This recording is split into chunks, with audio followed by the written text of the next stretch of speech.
खबरों में आगे बढ़ते हैं। मुंबई में बुर्का पहनकर ज्वेलरी की एक दुकान में लूट की वारदात को अंजाम दिया गया है। दिन दहाड़े लाखों का सोना लूटकर बदमाश फरार हो गए। वारदात का सीसीटीवी फुटेज भी सामने आया है, जिसमें देखा जा सकता है कि कैसे बुर्के की आड़ में बदमाशों ने अपना चेहरा छिपा रखा है। बुर्का पहनकर लुटेरों ने इस सनसनीखेज वारदात को अंजाम दिया। कल दिन दहाड़े बदमाशों ने बंदूक की नोक पर सोने की दुकान लूटी और मौके से फरार हो गए।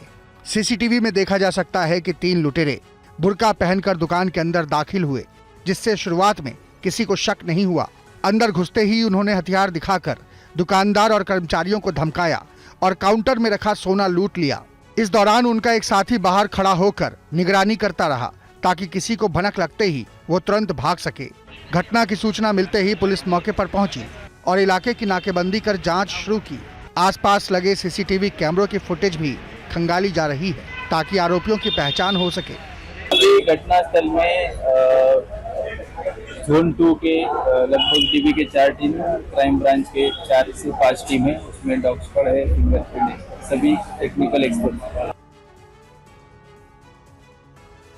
चंडीगढ़ में वीआईपी नंबरों का क्रेज जारी है। वीआईपी नंबरों की बोली करोड़ों में लगी है। रिपोर्ट देखिए। चंडीगढ़ में परिवहन विभाग ने CH01 DC सीरीज के वीआईपी नंबरों की बोली कराई। इसमें सबसे महंगा CH01 DC 0001 नंबर बिका, जिसे 31,35,000 रुपए में खरीदा गया। दूसरे नंबर पर CH01 DC 0009 नंबर रहा, जिसे 20,72,000 रुपए में खरीदा गया। परिवहन विभाग की तरफ से इन नंबरों की ऑनलाइन नीलामी कराई गई थी। ये नीलामी 20 दिसंबर से 22 दिसंबर के बीच हुई थी, जिसके बाद सोमवार को इसकी डिटेल जारी की गई, जिसमें बताया गया कि 485 नंबरों की बिक्री हुई, जिससे विभाग को 2,96 लाख की आमदनी हुई। हालांकि ये नंबर किन लोगों ने खरीदे और किस गाड़ी पर लगाएंगे, इसके बारे में जानकारी सार्वजनिक नहीं की गई। वहीं माना जा रहा है कि इस सीरीज में DC शब्द होने की वजह से भी खरीदारों में नंबर को लेकर क्रेज दिखा। चंडीगढ़ में 3 साल पहले CH01 CJ 0001 की बिक्री को लेकर भी इसी तरह का क्रेज दिखा था। तब एक व्यक्ति ने नंबर 15 लाख रुपए में खरीदा था। इससे पहले वीआईपी नंबर को लेकर बड़ा क्रेज हरियाणा में दिखा, जहां HR88 B8888 नंबर की बोली 1,17 लाख रुपए तक पहुंच गई थी। हालांकि इसे खरीदने वाला कीमत नहीं दे पाया, जिसके बाद परिवहन विभाग ने इसकी बोली रद्द कर दी थी। और दिल्ली पुलिस ने एयर इंडिया एक्सप्रेस के पायलट वीरेंद्र सेजवाल के खिलाफ IGI एयरपोर्ट थाने में केस दर्ज किया है। आरोप में घिरे पायलट से पूछताछ के लिए पुलिस जल्द समन जारी कर सकती है।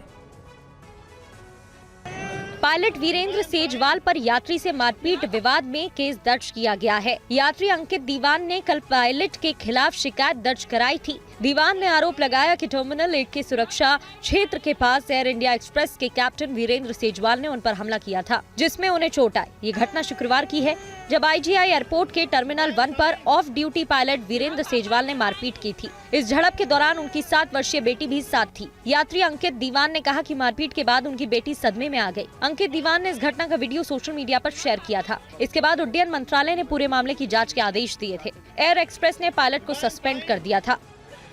दिल्ली पुलिस ने BNS की धारा 115 जो स्वेच्छा से चोट पहुंचाने, धारा 126 गलत तरीके से रोकने और धारा 351 के तहत FIR दर्ज की।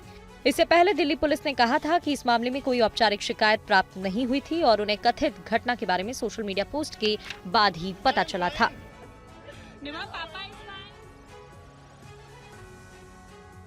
मुंबई एयरपोर्ट से पिछले कुछ दिनों में कई ड्रग तस्कर कस्टम अधिकारियों की गिरफ्त में आए हैं, जिनके पास से करोड़ों के मादक पदार्थ बरामद हुए। पहली नजर में ये आपको एक सामान्य सूटकेस लग रहा होगा, लेकिन ऐसा नहीं है। ये सूटकेस बेहद अलग है। कस्टम जांच में कुछ संदिग्ध दिखने के बाद जब जांच के लिए इसे खोला गया तो सभी हैरान रह गए। किसी को कल्पना नहीं थी कि इसके अंदर इतनी भारी मात्रा में मादक पदार्थ रखे हुए होंगे। सूटकेस खुलने के बाद कपड़ों को जैसे ही हटाया गया तो सभी दंग रह गए। छिपाकर मादक पदार्थ रखे गए हैं। बैंकॉक से अलग अलग उड़ानों से 5 यात्री मुंबई पहुंचे थे, जिनके पास से करीब 35.5 किलो हाइड्रोपोनिक बीट बरामद की गई, जिनकी बाजार में कीमत 35 करोड़ से ज्यादा बताई जा रही है। इसके अलावा मस्कट से मुंबई पहुंचे एक यात्री के पास से 81 ग्राम एम्फेटामाइन बरामद की गई, जिसकी कीमत 16 लाख बताई जा रही है। जांच में सामने आया कि अब तस्करों ने अपना तरीका बदल लिया है। अब शैम्पू की बोतलों और टीन स्नैक्स बॉक्स के अंदर मादक पदार्थों को छिपाकर लाया जा रहा है। कई दूसरे मामलों में तस्करों के बैग से गोल्ड ज्वेलरी, कीमती स्टोन कस्टम अधिकारियों को मिले हैं। फर्जी क्रिप्टो प्लेटफॉर्म चलाने वालों पर ईडी ने शिकंजा कसा है। मामले में कर्नाटक, दिल्ली सहित 21 ठिकानों पर छापामारी की गई है। रिपोर्ट आपको दिखाते हैं। क्रिप्टो करेंसी में निवेश कर मोटा मुनाफा कमाने का सपना दिखाकर करोड़ों की ठगी करने वाले एक बड़े गिरोह का पर्दाफाश हुआ है।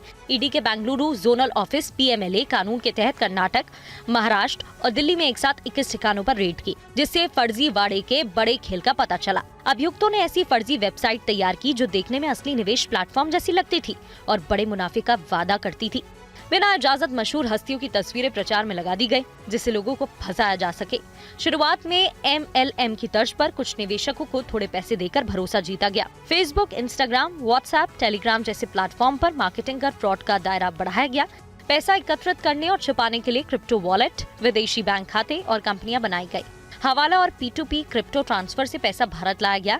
इस पैसे से भारत और विदेशों में चल अचल संपत्तियां खरीदी गई। ईडी के मुताबिक साल 2015 से ये पूरा नेटवर्क एक्टिव था। पैसा क्रिप्टो में ही ट्रांसफर, कन्वर्ट और कैश किया जाता था ताकि ट्रेल ना मिल सके। राजस्थान के जयपुर में नकली घी बनाने वाली फैक्ट्री पर पुलिस ने रेड डाली है। मामले में फैक्ट्री से 4 लोगों को पकड़ा गया है। जयपुर के सरना डूंगर इलाके में लंबे समय से इस फैक्ट्री से नकली घी बनाया जा रहा था। देर रात पुलिस को इस अवैध फैक्ट्री के बारे में सूचना मिली, जिसके बाद इस फैक्ट्री पर जब रेड डाली गई तो 4 लोग यहां नकली घी बनाते हुए पकड़े गए। कंपनी का मालिक वीरेंद्र फरार है, जिसने यूट्यूब से नकली घी बनाना सीखा था। उसने नकली घी बनाने के लिए लाखों की मशीन भी खरीदी थी। और सर ये क्या कौन कौन से ब्रांड का मिला है आपको? ये लोटस, सरस, महान, कृष्णा, अमूल, मुख्य रूप से 5 ब्रांड हैं उस आए हैं, जिसमें 6500 कुछ लीटर तो तैयार था माल और 750 केजी वो उन्होंने तैयार तो कर लिया था, लेकिन उन पर कंपनी के नेम नहीं कर पाए थे। हर दिन इस फैक्ट्री में करीब 2000 किलो नकली घी बनाया जाता था। यहाँ काम करने वाले कर्मचारी खुद की गाड़ियाँ फैक्ट्री के अंदर खड़ी करके फैक्ट्री के शटर को बाहर से बंद कर दिया करते थे, ताकि किसी को इस फैक्ट्री पर शक न हो। और यूपी के चंदौसी में एक शख्स को उसकी पत्नी ने प्रेमी के साथ मिलकर मौत के घाट उतार दिया। महीने भर बाद इस हत्याकांड की गुत्थी सुलझी। पति की हत्या करने के बाद महिला ने पहले प्रेमी के साथ मिलकर ग्राइंडर मशीन से पति के शव के कई टुकड़े किए और अलग अलग जगहों पर जाकर फेंक दिए। फिर 18 नवंबर को पुलिस थाने में जाकर महिला ने पति की गुमशुदगी की शिकायत भी दर्ज करा दी। कुछ दिन पहले पुलिस को नाले से सिरकटी लाश बरामद हुई थी। हाथ पर गुदे राहुल नाम से हत्याकांड की गुत्थी सुलझी, जिसके आधार पर राहुल नाम के मिसिंग लोगों की पड़ताल करने पर इस खौफनाक हत्याकांड की गुत्थी सुलझी। मामला संभल के चंदौसी का है। कि राहुल की पत्नी जो रूबी है, उसी ने ही राहुल की हत्या की थी और उसने अपने बॉयफ्रेंड जिसका नाम गौरव है उसके साथ मिलके जिनको उसने मृतक ने रंगे हाथों पकड़ लिया था, ग्लैंडर लाके उस व्यक्ति को धड़े वगैरह काटा था। एक पार्ट को है उन्होंने नाले में फेंक दिया था। महिला के भाई ने अपनी बहन को फांसी दिए जाने की मांग की है। फांसी की सजा होनी चाहिए तीनों को, छोड़ा किसी को नहीं जाए भाई। रूबी को भी होनी चाहिए। और दिल्ली के लाजपत नगर में बजरंग दल के कार्यकर्ताओं और क्रिश्चियन महिलाओं के बीच कथित विवाद पर दिल्ली पुलिस की तरफ से बयान सामने आ गया है। मामला क्या है, इस रिपोर्ट में दिखाते हैं। तस्वीरें दिल्ली के लाजपत नगर इलाके की हैं, जिसको लेकर कहा जा रहा है कि लाजपत नगर में बजरंग दल के सदस्यों ने सेंटा क्लॉज हैट पहनने वाली क्रिश्चियन महिलाओं पर धार्मिक प्रचार में शामिल होने का आरोप लगाया और उनके साथ दुर्व्यवहार किया और उन्हें जाने के लिए मजबूर किया। लेकिन दिल्ली पुलिस की तरफ से इस मामले पर बयान जारी किया गया है। दिल्ली पुलिस ने इस मामले को सिरे से खारिज कर दिया कि सांता क्लॉज हैट पहनने वाली क्रिश्चियन महिलाएं धार्मिक प्रचार कर रही थी। दिल्ली पुलिस ने भी साफ किया है कि जिन लोगों के बीच बहस और विवाद हो रहा है वो बजरंग दल से नहीं है, बल्कि ये विवाद आपसी था, जिसे शांतिपूर्ण तरीके से हल कर लिया गया था। बिना किसी विवाद के मामला किसी भी तरह से धार्मिक नहीं था। इस दौरान कोई कानून व्यवस्था खराब होने के हालात पैदा नहीं हुए थे।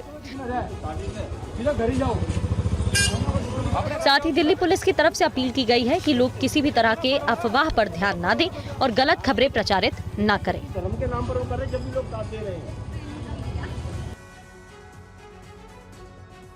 और जम्मू कश्मीर के गुलमर्ग में लगातार बर्फबारी हो रही है, जिसकी वजह से सैलानी इस वक्त बेहद खुश हैं। गुलमर्ग में सीजन की पहली बर्फबारी देखकर पर्यटक बेहद खुश हैं। पारा माइनस में लुढ़क चुका है। कड़ाके की ठंड के बीच बर्फबारी का लुत्फ उठाने के लिए बड़ी संख्या में सैलानी गुलमर्ग पहुंच रहे हैं। आने के लिए संदेश यही है कि भाई पैसे यहीं रह जाएंगे, आया करो कभी घूमने के लिए, आओ आके देखो कितनी प्यारी जगह है। ऐसा लगेगा ना कि आपको यहाँ से जाने का मन ही नहीं करेगा। मैं हैदराबाद से आया हूँ, फर्स्ट टाइम कश्मीर आया हूँ और गुलमर्ग आया हूँ तो लाइव स्नोफॉल मिली है मेरे को। बहुत अच्छा दिख रहा है, यहाँ के लोग भी बहुत अच्छे हैं। मेरा फर्स्ट डे है जिससे मैं लास्ट डे जा रही हूँ, तब मुझे स्नोफॉल मैं यहाँ मिल गई है फाइनली, और मुझे यहाँ पे बहुत बहुत बहुत अच्छा लग रहा है। गुलमर्ग आके सिर्फ बर्फ बर्फ बर्फ लगा है, बहुत अच्छा लग रहा है, बहुत अच्छा लगा है। जैसा कश्मीर के बारे में बताया जाता है सेम जन्नत है। बर्फबारी में पर्यटक मस्ती करते नजर आए। कई इलाकों में 4 से 5 इंच तक बर्फ जम चुकी है। बर्फबारी रुक रुक कर होने की वजह से सैलानियों के पहुंचने का सिलसिला यहां अभी भी जारी है।